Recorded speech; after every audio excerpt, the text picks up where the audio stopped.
In this video, we're going to talk about a really fun topic of warm versus cold ad traffic. This video is brought to you by EpiPie's Academy. Because there's a really common mistakes. I would say it's 100% of the time occurrence mistake when first time marketers try to run their first ads.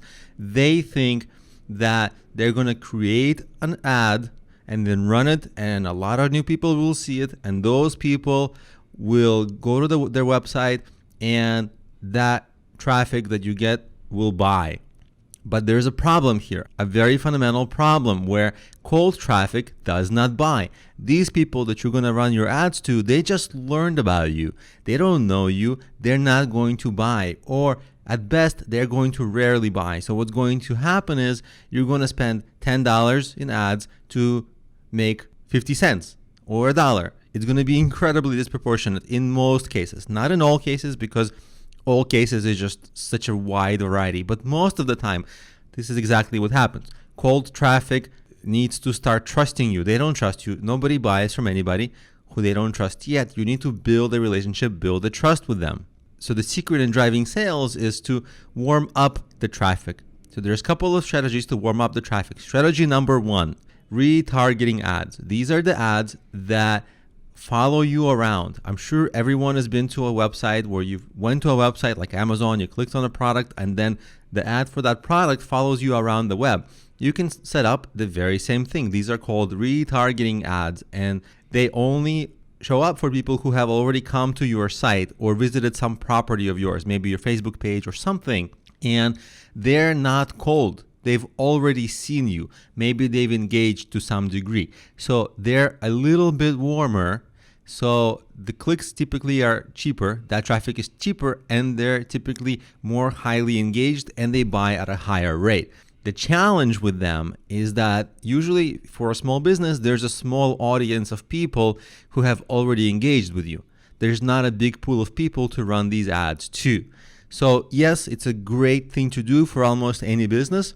Bring back people who have already visited your site, sure. But it's not going to be the groundbreaking strategy on its own, because it's just a small amount of people we can drive to our site with that. So solution number 2, lookalike audiences. And by the way, we'll be doing strategy 1 and 2 in this course. So don't worry about it. I'll actually walk you through the steps, and I'll show you how to set these up.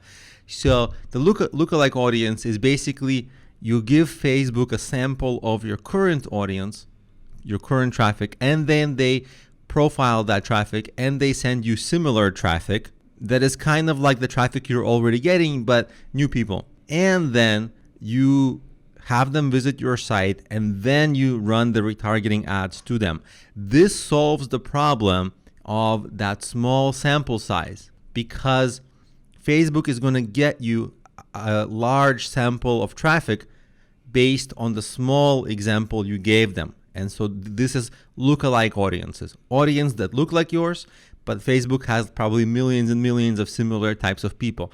So now you'll be able to get more traffic that way. Now let's talk about strategy number 3, combining a few things. So collecting email is the next step, because if you do that lookalike audience strategy and you have people come to your site and you have them sign up for your email newsletter, now they're engaged more. You can send them your regular emails, something called an autoresponder, perhaps, where you have a set of automated emails that are pre-written, that people get a sequence of emails, maybe 5, maybe 10, to kind of warm them up to your business. So you send those emails and use the retargeting ads. Yeah, so they're much more engaged. You're hitting them from at least 2 sources, the retargeting ads and the emails. And perhaps they sign up through social media, maybe not, but at least this.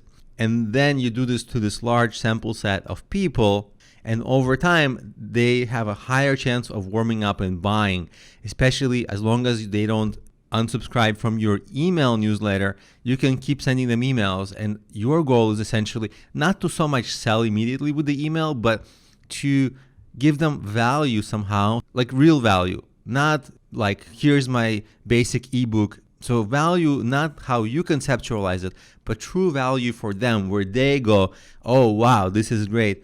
And then, of course, the trust is built and they'll buy over time, and perhaps they'll buy a lot of things over time.